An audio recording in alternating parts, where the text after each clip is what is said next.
చెప్తున్నారు. నిజం చెప్పండి అయ్యా, అయోధ్య నగరాన్ని పరిపాలించే దశరథ మహారాజుకి 3 పిల్లలేనా? అయితే 3 పిల్లలు సరిపోరా అయితే? అది కాదండి, అతనికి ఏమాత్రం ఆస్తుందా అండి? రాజ్యం అంతా అయితే అయ్యా, రాజులకు రాజు దశరథ మహారాజు. అతను పెద్ద చక్రవర్తి. అతనికి ఏమాత్రం ఆస్తుందండి? రాజ్యం అంతా అతనిదేనయ్యా. అయ్యా దాసు గారు, నాకే 5 పిల్లలన్నీ ఉన్నారండి. నీకు 5 పిల్లలా? ఇదేంటి ఘోరం? అది కాదురా అయ్యా, ఎలాగొచ్చారని అడగరేమి? ఎలాగొచ్చారు 5 పిల్లలని? ఇది కదా కావాలి. అయ్యా, మా ఎక్కంది తమ్ముడా నాకు 2 కూతుర్లు ఉన్నారా, ఒక్కదానైనా చేసుకోరా అని బతిలాడింది. అమ్మా, వెంటనే పెద్ద తాగెచ్చాను. వెంటనే మా మేనో వచ్చాడు. అల్లుడు సన్నంగా ఉన్నాడు, భుజాలు బాగా అయిపోయింది, 2 ఒక్కదానైనా చేసుకురా అని బతిలాడాడు. అందులో చిన్నదాన్ని తాగెట్టాను. అక్కడ పెద్దదానికి, ఇక్కడ చిన్నదానికి. అయ్యా దాసు గారు, ఇంకొక అమ్మాయి, నేను చిన్నప్పటి నుంచి బిఎంఆర్ స్కూల్లో ఒక అమ్మాయి నేను ప్రేమించుకున్నాను. అలాగే కాలం గడిచిపోయింది. వాళ్ళ పెళ్లిలో కలిసింది. శేఖరు ఎలాగున్నావు అని అడిగింది. అమ్మా, నేను బాగున్నా, నువ్వు ఎలాగున్నావు అని అడిగాను. నేను బాగున్నాను అని అడిగింది.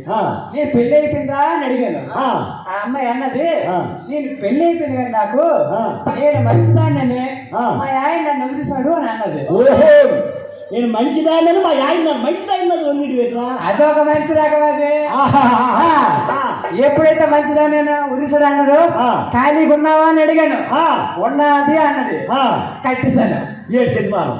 అయిపోయింది. అయ్యా దాస్ గారు, గుంటూరు లేబర్ పని మీద వెళ్ళాను. అమ్మా, ఏ పని మీదే అక్కడ ఒక అమ్మాయిని ప్రేమించాను. సిద్ధమానం కట్టాను, కట్టి తీసుకొచ్చాను. మద్రాసు వెళ్ళాను మేస్త్రి పని మీద. అక్కడ ఒక అమ్మాయిని పెళ్లి తీసుకొని వచ్చేసారు. అవునరా, నువ్వు ఎంత మంది పెళ్లి చేసుకున్నావు కదా, నీకు ఊర్లో వండిచ్చారా? లేదండి, ఇప్పుడు గుంటూరులో ఉంటాను. ఇప్పుడు గుంటూరులో ఉంటారా? అవునండి. ఏమలగా ఊరిని జలగొట్టారు. ఓహో, ఊరిని జలగొట్టిస్తారా? అమ్మా, అవునండి, గుంటూరే ఉంటాడు. ఇలాంటి వాడిని ఎవరు ఇస్తారు? వీడు దుఃఖ మరి కూడా సరిపోతారు. అయ్యా దాసు గారు, నా 5 పిల్లల్ని తీసుకెళ్ళి మా ఊర్లో కాపురం పెట్టాను. 5 పిల్లల్ని తీసుకుని ఊర్లో కాపురం పెట్టావు. ఈ నోట అలా పెద్ద మనుషుల దాకా వెళ్ళింది. పెద్ద మనుషుల వరకు వెళ్ళింది. పెద్ద మనుషులు నన్ను, ఒరే శేఖర్గా, నువ్వు నీ 5 పిల్లల్ని తీసుకొని రామందిర దగ్గర రారా అన్నారు. నీ 5 భార్యలు తీసుకొని నువ్వు రామందిర దగ్గర రారా అన్నారు. నేను నా 5 భార్యలు తీసుకొని, నా పిల్లలు తీసుకొని రామందిర దగ్గరికి వచ్చావు. అందులో ఒక పెద్ద మనిషి వేసి అంటాడు, ఒరే శేఖర్గా, నువ్వు 5 పిల్లల్ని తెచ్చుకొచ్చావు, ఊర్లో కాపురం పెట్టావా, నువ్వు ఊరి నుంచి వెళ్ళిపోతావు లేదా అన్నాడు. అవునండి, 5 పిల్లలు తెచ్చాడు. మరి ఇంకొకటి 7 చూసి మరి 7 పిల్లలు చేస్తాడు.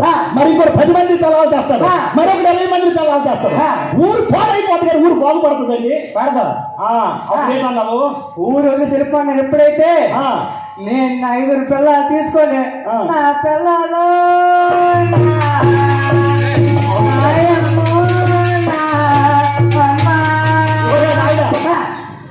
ఎవరైనా పిల్లలని ఏడుస్తారు, ఏదో ఏడుస్తారు, కానీ పిల్లలని ఒకటి ఏడుస్తాడు. నా పెద్ద పిల్లలకి అసలు ఏంటి తెలియదండి. ఓహో, నీ పెద్ద భార్యకి ఏమి తెలియదు అన్నమాట.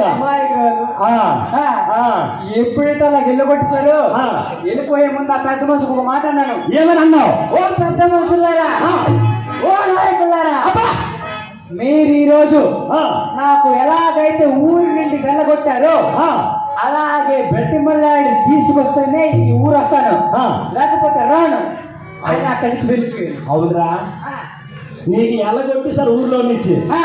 నీకెవరన్నా బ్రతిమలాడి తీసుకొస్తాడు? మొన్న పిలిచారు కదండి. ఏంటి మొన్న పిలిచారా? నీకు పిల్లలేదురా, నువ్వు ఎవరు ఉపయోగపడతావరా? నేను ఉపయోగపడినా? అయ్యా దాస్ గారు, మొన్న పంచాయతీ ఎలక్షన్ వచ్చాయి కదా. పంచాయతీ ఎలక్షన్ వచ్చింది.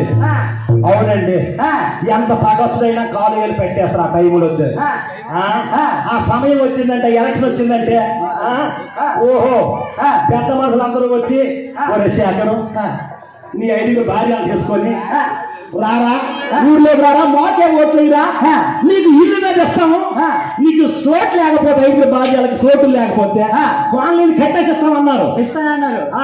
నేను నా 5 పిల్లలు తీసుకొని వచ్చాను. వచ్చి ఎలక్షన్ అయిపోయింది. మరుసటి రోజు అలా చెరువుగా వెళ్తుంటే నా ఫ్రెండ్ ఒకడు చిన్ననాటి స్నేహితుడు అప్పిగాడు వచ్చి నా నడుము పట్టుకొని ఏడుస్తాడు.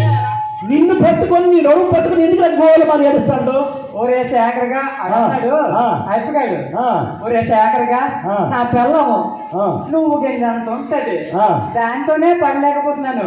నీ 5 పిల్లలతో నువ్వు ఎలా రకాల గడుపుతాను అని అడిగాడు. ఓహో, నా పిల్లం ఒక్క భార్యతో పడలేకపోతావు, నీ 5 పిల్లలతో ఎలా పడతావు అని అడిగాడు. అప్పుడేటన్నావు? వాడికన్నా నేను ఒరే నాకేట్రా తక్కువ, నాకు 5 పిల్లలు ఉన్నారు. 5 పిల్లలు చరిత్రకెళ్తే 5 మచ్చర్లు పడతాయి. ఓహో, నీకు 6 మచ్చరు నాకు చెరువు పనికి పంపించండి. ఏంటి నీ చెరువు గడ్డి పలికి పంపించరా? పంపించరు. ఓడి పుంజుకి మేపడానికి మేపుతారు. ఓడి పుంజుకి మేపడానికి నీకు మేపుతారా? ఓహో నాయన, సరే నమ్మచ్చో లేదో కానీ పోనీ 5 పిల్లలు 5 మచ్చర్లు పడతాయి. అవునండి.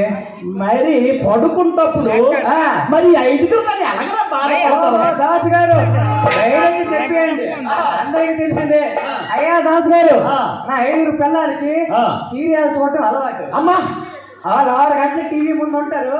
10 అయిపోయినా పట్టించుకోరు. వాళ్ళు ఎలా సీరియల్ చూస్తున్నప్పుడు నేను కొద్దిగా అన్నం కూర సారిస్తూ తినేసి వాళ్ళకి ఇంట్లో తిరిగి పడుకుపోతారు. ఓహో, ఇలాగైతే 100 మంది భార్యలను చేసుకోవచ్చు. అవునండి. అయ్యా అయ్యా